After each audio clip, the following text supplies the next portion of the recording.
আসসালামু আলাইকুম। কিভাবে আরবিতে কথা বলবেন সৌদি আরবে? নতুন একটা ভিডিওতে আপনাদের স্বাগত।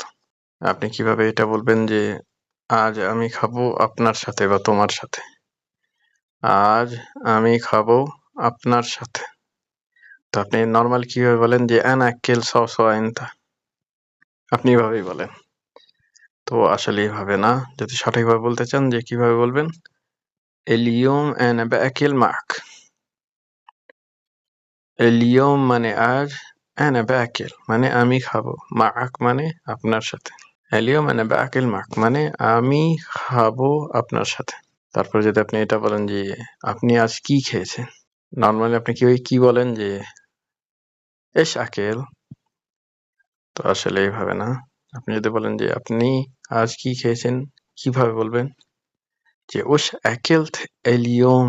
وش أكلت اليوم? وش মানে কি? أكلت মানে আপনি খেয়েছেন। وش أكلت اليوم মানে আজ। يوم মানে আজ আর اليوم মানে আজকে। وش أكلت اليوم বা وش أكلت اليوم মানে আপনি আজ কি খেয়েছেন। ভিডিওটি ভালো লাগলে শেয়ার করবেন আর আপনাদের কোনো কিছু জানা থাকলে অবশ্যই কমেন্টসে জানাবেন।